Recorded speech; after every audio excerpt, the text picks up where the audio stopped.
Hello friends, പുതിയൊരു വീഡിയോയിലേക്ക് സ്വാഗതം. ഇന്ന് നമുക്ക് പ്രീവിയസ് ക്വസ്റ്റ്യൻ പേപ്പറിലെ ഇംഗ്ലീഷ് പാർട്ട് നോക്കാം. വീഡിയോയുടെ അവസാനം ലുക്ക് വെച്ചിട്ടുള്ള കുറച്ച് ഫ്രേസൽ വെർബും കൂടെ കൊടുത്തിട്ടുണ്ട്. അപ്പോൾ അതും കൂടെ പഠിച്ചു വെച്ചേക്കുക. അപ്പം വീഡിയോയിലേക്ക് പോകാം. 81. Neither Mr. Gupta's sons nor his daughter dash to the gym regularly. Answer option D, goes. അപ്പോൾ ഇവിടെ ഗോസ് വന്നത് എന്തുകൊണ്ടാണ്? Or, neither or, neither nor, not only but also എന്നീ കൺജങ്ഷൻസ് ഉപയോഗിച്ച് കൂട്ടിയോജിപ്പിക്കുന്ന വാക്കുകളിലെ വെർബ് രണ്ടാമത്തെ സബ്ജക്റ്റിന് അനുസരിച്ചായിരിക്കും. അപ്പോൾ ഏതൊക്കെയാ? Or, either or, either or, neither nor, neither nor, not only but also, not only but also.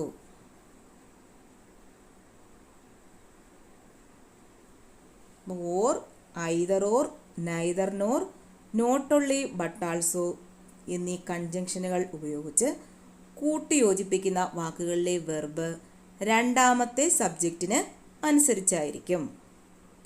രണ്ടാമത്തെ സബ്ജക്റ്റ് സിംഗുലർ ആയാൽ വെർബും സിംഗുലർ ആയിരിക്കും. രണ്ടാമത്തെ സബ്ജക്റ്റ് പ്ലൂറൽ ആയാൽ വെർബും പ്ലൂറൽ ആയിരിക്കും.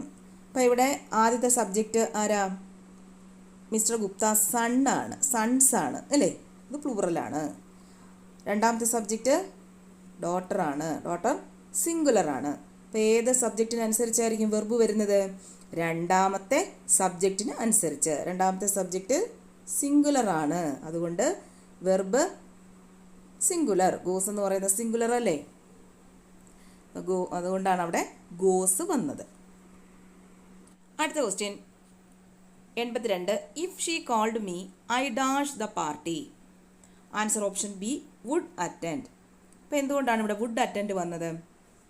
അപ്പോൾ ഇവിടെ ഇഫ് ക്ലോസ്, അതായത് ഇഫ് ഷീ കോൾഡ് മീ, ഈ ഇഫ് ക്ലോസ് സിമ്പിൾ പാസ്റ്റിലാണ് പറയുന്നതെങ്കിൽ മെയിൻ ക്ലോസ് എങ്ങനെയായിരിക്കണം?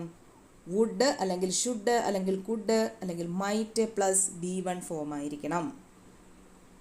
വുഡ്, ഷുഡ്, കുഡ്,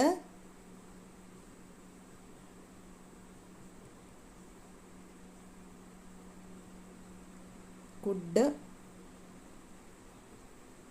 അല്ലെങ്കിൽ മൈറ്റ് പ്ലസ് B1 ഫോം ആയിരിക്കണം. അപ്പോൾ എന്താണ്? If clause simple പാസ്റ്റിലാണെങ്കിൽ main clause would അല്ലെങ്കിൽ ഷുഡ് അല്ലെങ്കിൽ കുഡ് അല്ലെങ്കിൽ മൈറ്റ്, അതിൻ്റെ കൂടെ B1 ഫോം ഓഫ് വെർബും ചേർക്കണം.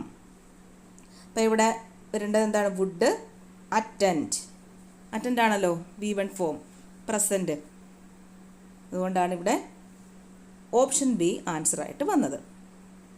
ഇനി അടുത്ത question. Dash boy who talked to me yesterday turned out to be my old neighbour's son. Answer option D, the. അപ്പോൾ ഇവിടെ ദ വന്ന എന്താണ്? നിശ്ചിത വ്യക്തിയെയോ വസ്തുവിനെയോ സൂചിപ്പിക്കാൻ ദ ഉപയോഗിക്കുന്നു. അപ്പോൾ ഇവിടെ ബോയിയെ കുറിച്ചാണ് പറയുന്നത്, അതുകൊണ്ടാണ് ദ ഇവിടെ വന്നത്, ദ ബോയ്. അടുത്ത question 84. I would rather have tea dash coffee. Answer option A, than. അപ്പോൾ ഇവിടെ എന്തുകൊണ്ടാണ് ദാൻ വന്നത്? അപ്പോൾ ഇവിടെ റാദർ കിടപ്പുണ്ട്. അപ്പോൾ റാദറിൻ്റെ കൂടെ എപ്പോഴും എന്തേ വരൂ? ദാനേ വരൂ. റാദർ വന്നു കഴിഞ്ഞാൽ അതിൻ്റെ കൂടെ ഏതാണ് വരുന്നത്? ദാൻ. Rather, than. അതുപോലെ കുറച്ച് വാക്കുകൾ നോക്കാം. ഐദർ വന്നാൽ ഏതാണ് വരുന്നത്? ഓർ. ഐദർ വന്നാൽ വരുന്നത് ഓറാണ്. അതുപോലെ നൈദർ വന്നാൽ നോറായിരിക്കും വരുന്നത്. വെദർ ആണെങ്കിലോ ഓർ, വെദർ ഓർ. ബോത്ത് ആണെങ്കിലോ ആൻഡ്. ബോത്തിൻ്റെ കൂടെ എപ്പോഴും ആൻഡ് ആണ് വരുന്നത്. Not only but also. Not only വന്നാൽ ഏത് വരും? ബട്ട് ആൾസോയാണ് വരുന്നത്. ഹാർഡ്ലി ആണ് വരുന്നതെങ്കിൽ വെൻ ആയിരിക്കും വരുന്നത്. സ്കേഴ്സ്ലി ആണെങ്കിലോ വെൻ, നോ സൂണർ ദാൻ. അപ്പോൾ ഇതൊക്കെയാണ് either or, neither nor, whether or, both and, not only but also. Hardly when, scarcely when, no sooner than. അപ്പം ഇങ്ങനെയായിരിക്കും കൺജങ്ഷൻസ്. ഇതൊക്കെ കോറിലേറ്റീവ് കൺജങ്ഷൻസ് ആണ്. അപ്പോൾ ഇതായിരിക്കും ഇതിൻ്റെ കൂടെ വരുന്നത്. അപ്പോൾ ഇതും കൂടെ ഒന്ന് നോക്കി വെച്ചേക്കുക. അടുത്ത question 85. I am older than you. Answer option D, ആറിൻ്റെ ഐ. അപ്പോൾ ഇവിടെ എന്തുകൊണ്ടാണ് ആറിൻ്റെ ഐ വന്നത്? ഐ ആം മെയിൻ വെർബായി വരുന്ന പോസിറ്റീവ് സെൻറ്റൻസിൻ്റെ ടാഗ് ആറിൻ്റെ ഐ ആയിരിക്കും. അപ്പോൾ ഐ ആം മെയിൻ വെർബായിട്ട് വരുന്ന പോസിറ്റീവ് സെൻറ്റൻസിൻ്റെ ടാഗ് എന്തായിരിക്കും? ആറിൻ്റെ ഐ ആയിരിക്കും. അതിനകത്ത് ആമിൻ്റെ ഐ എന്നൊരിക്കലും പറയത്തില്ല. അപ്പം എങ്ങനെയായിരിക്കും? ആം മെയിൻ വെർബായി വരുന്ന പോസിറ്റീവ് സെൻറ്റൻസിൻ്റെ ടാഗ് ആറിൻ്റെ ഐ എന്നായിരിക്കും. എന്നാൽ ഐ ആം നോട്ട് എന്ന് വന്നാൽ, ഐ ആം നോട്ട് എന്ന് വന്നാൽ അതിൻ്റെ ടാഗ് എങ്ങനെയായിരിക്കും? ആം ഐ എന്നായിരിക്കും. ആം ഐ എന്നായിരിക്കും. എന്താണ്? ആ മെയിൻ വെർബായി വരുന്ന പോസിറ്റീവ് സെൻറ്റൻസിൻ്റെ ടാഗ് ആറിൻ്റെ ഐ ആയിരിക്കും. പക്ഷെ നെഗറ്റീവ് സെൻറ്റൻസ് ആണെങ്കിൽ ടാഗ് എങ്ങനെ ആയിരിക്കും? ആം ഐ എന്ന് ആയിരിക്കും. അപ്പോൾ ഇതോടെ ഒന്ന് നോട്ട് ചെയ്ത് വെച്ചേക്കുക. അടുത്ത question. Little Ann always dash to her older brother. Answer option A, looks up to. Looks up to ആണ് ഇതിൻ്റെ ആൻസർ. അടുത്ത question 87. Diana's shoes wear the perfect dash to her entire outfit. Answer option B, compliment. അപ്പം എന്താണ് ഈ കോംപ്ലിമെൻറ്റിൻ്റെ അർത്ഥം? പൂർണ്ണത എന്നാണ്. അപ്പം ഈ കോംപ്ലിമെൻറ്റിൻ്റെ അർത്ഥം എന്താണ്? എ, അഭിനന്ദനം.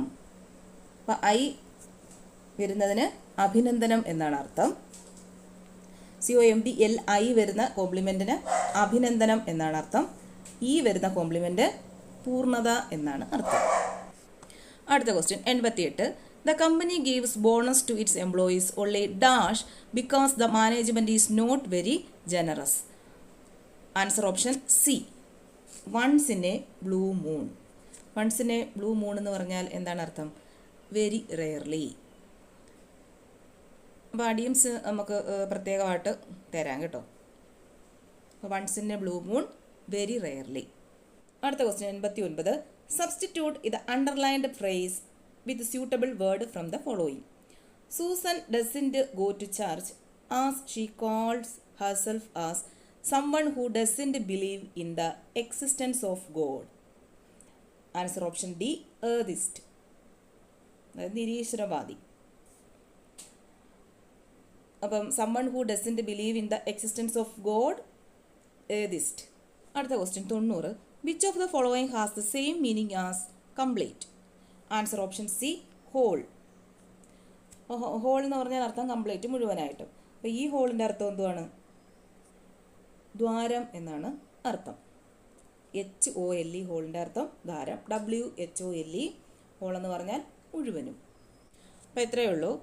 ഇനി നമുക്ക് കുറച്ച് ലുക്ക് വെച്ചിട്ടുള്ള ഫ്രേസൽ വെർബുകൾ നോക്കാം. Look after, take care of, പരിപാലിക്കുക എന്നുള്ള അർത്ഥം. Look down on, consider as inferior, അവജ്ഞയോടെ കാണുക. ലുക്ക് ഫോർ, ടു സീക്ക് അല്ലെങ്കിൽ search. Look forward to await or anticipate with pleasure or to expect. അപ്പോൾ എന്താണ് look forward to await or anticipate with pleasure അല്ലെങ്കിൽ to expect, താല്പര്യത്തോടെ പ്രതീക്ഷിക്കുക. Look in, to pay a brief visit അല്ലെങ്കിൽ casual visit. Look in to, examine അല്ലെങ്കിൽ investigate.